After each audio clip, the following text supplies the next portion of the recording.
Of the biggest market stories from the past week. Join host Anna Sarin and financial expert Bruce Campbell as they go beyond the headlines to deliver cutting-edge insights into news that move the market. Proudly presented by the Canadian Securities Exchange. Welcome once again to the weekly market recap. My name is James Black. I'm the host, and I'm going to be joined today by our usual co-host, Mr. Bruce Campbell from StoneCastle Investment Management. Bruce, how are you doing today? Doing well. Yeah, I haven't seen any UFOs today, so that's a good sign. Yeah, I feel like these days, just don't look to the sky. You just keep your eyes peeled to where you're driving or walking. Nothing to look at up there. So, fortunately, we look a lot at the market, and that's what we're going to talk about this week. Going to go through a few technical things this week. So we're talking about the PPI, and we're going to talk about the Fed, and we're going to talk about the LEI. Lots of acronyms this week. Energy pulling back, and then we've got a few CSE announcements I would like to make here on the CSE hosted show. So before all that, Bruce, let's talk about the hotter than expected PPI. Why was it hotter than expected? And let's talk about what the PPI is to start. Yeah, it is. One of the things I was just going to mention is that all of our themes today kind of tie in together. So they're not separate. They all kind of fit together. But the PPI is the producer price index, and it's effectively the prices that, big manufacturing and producers are paying for the goods that they build or produce. And we were watching this number carefully along with the CPI number, which is the consumer price index, to see what's happening with inflation. And this was reported this week, and it actually increased month over month, which was a bit of a shock. Most people thought that it would be declining. And so that, was the first kind of spook that the markets had when the PPI number was a little bit hotter, indicating that this inflation issue is really going to be hard to curb. Right, because manufacturers have to pass the cost along to their customers, or else their margins erode, and then they become unprofitable, and then we have bigger problems in the economic system, right? So yeah, exactly. So walk me through the chart real quick. So if I'm looking at it, is that on a basis points per measure on the y-axis, or what are we seeing grow? Because I see last year in March, and now to close to where we are now, it's been significant. Yeah. So what you're seeing there is it's effectively showing you exactly what's happened, right? So as we were, last year, it peaked out, as did inflation, and it started coming down. And now what we're seeing is it's spiking, or not spiking, but it's moving back up here again, which effectively is showing us that inflation is still there, and it's not dropping the rate that we would like to see it. And how long would you expect that trend to continue if rates aren't being, brought up?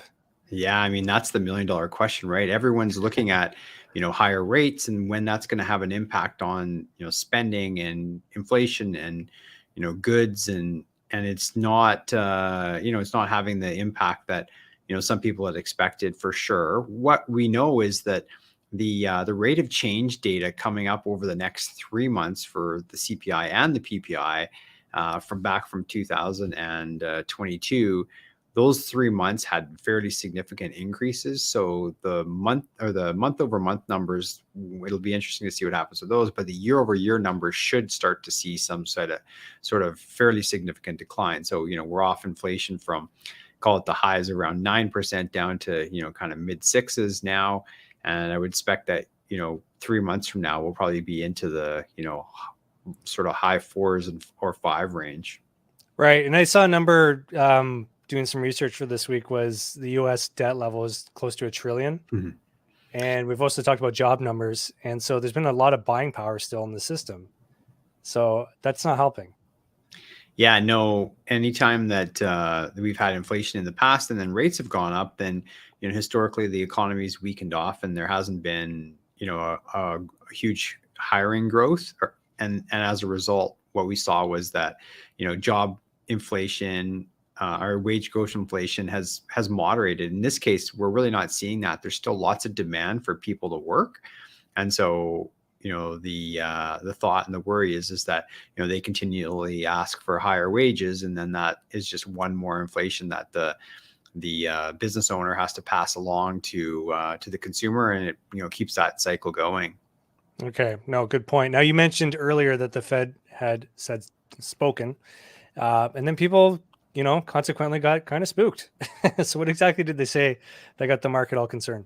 Yeah, so I mean, the Fed meets, regularly, and we talk about that on the show, and we've sort of highlighted that. But in the interim, a lot of these Fed presidents from the different regional areas, they speak as well, and it seems like they really kind of speak their mind and don't speak on behalf of the Fed per se. And so what we saw yesterday was two Fed governors both spoke fairly short order in different events across the country. But of course, they're, every word that they speak is watched and listened to so carefully. And what we saw was about an hour before the market closed, one of the speakers, James Bullard, was speaking, and he talked about the fact that, he was really advocating for 50 basis point increases both the last time the Fed met, and then also he will be going forward to try to curb inflation.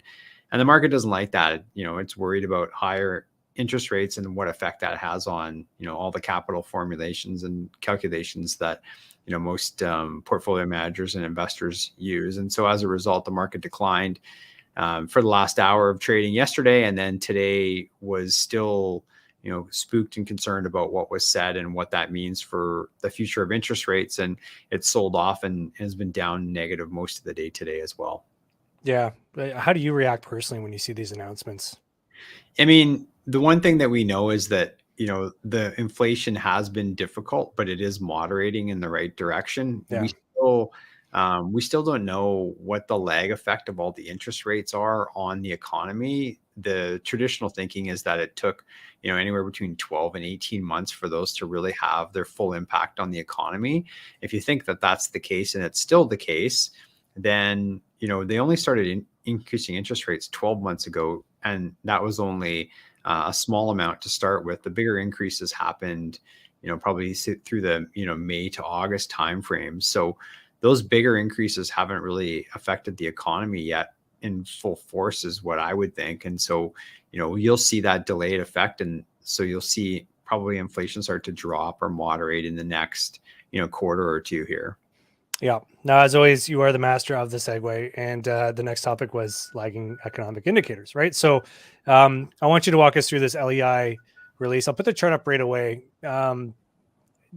Walk me through exactly what's being presented here, because I think it ties into the broader puzzle that you mentioned the show is kind of speaking to this week. Yeah. So the leading economic indicators are a broad measure of leading. Thank you. I said lagging, leading. Sorry. Yeah. There's a number of different components there that make this up. But effectively, what the conference board is trying to determine with this is which direction is the economy about to head in, because they also do have a lagging indicator. And I mean, you can look back at the lagging indicator and everything looks quite strong. In this case, the leading indicators have been declining. So what that is showing you is that all these different components added up together, the economy has been weakening or will be weakening in the future. I think it's probably safe to say that there's been weakening happening in certainly in different pockets in different areas. Just as an example, if you were to look at, housing, for example, the interest rates have had a huge impact there. So if you look at housing starts and housing sales compared to a year ago, they're off significantly. So you can see why something like the LEI is coming down. Most people are watching this for the turn from when it goes from declining to then starting to really ramp back up again, because then that's the sort of tailwind behind the economy and potentially the markets that's going to push things higher. In your opinion, is the stock market a leading indicator or a lagging indicator? Oh, it's very much a leading indicator. Yeah. I mean, if you think back to kind of how everything has transitioned through this inflation fight, the market itself started to show you long before the Fed was even talking about inflation, and long before the market started to drop, that there was issues, and that showed up in the breadth numbers. So the number of stocks that were advancing versus declining started to drop, and that started to wane in kind of that June 2021 timeframe. And most people don't even consider the market correction really starting until probably January of 2022. So it was looking ahead and forecasting that there was going to be inflation. Just like now, the market's bounced and had a fairly good move off of its lows. And there's lots of people who are saying, well, this is a bear market rally. There's other people who are saying it's a new bull market. the thing that the market's doing is it's looking beyond, what the news is of today. It's looking 6 months, 12 months out. And it's, all that consensus data from, all the market participants who are, looking at different data points, doing their research and coming up with their assessments to figure out, are we growing or slowing? Yeah. And depending on your definition of the efficient market hypothesis, it may even incorporate information that you and I aren't privileged to or have access to. So correct. Yeah, of course. Yeah. Yeah. Okay. Well, that's one topic of interest is here, obviously the energy sector. And again, another chart real quickly, but obviously something that's directly impacted by interest rates by the market. Tell me what you're seeing in this particular chart, what you want to speak about on energy just now. Yeah, I mean, energy's been, a really strong area to be invested in the last, call it 24 months. It was really kind of, the price of energy bottomed, right around COVID when we actually saw negative oil prices for a day, which is quite interesting to think about. And then started moving up. And then the energy sector itself started to really perform in late 2020 and had, a good year in 2021 and a very strong year last year and a negative overall year for the markets. And what we're seeing here now is that, energy prices have been certainly pulling back.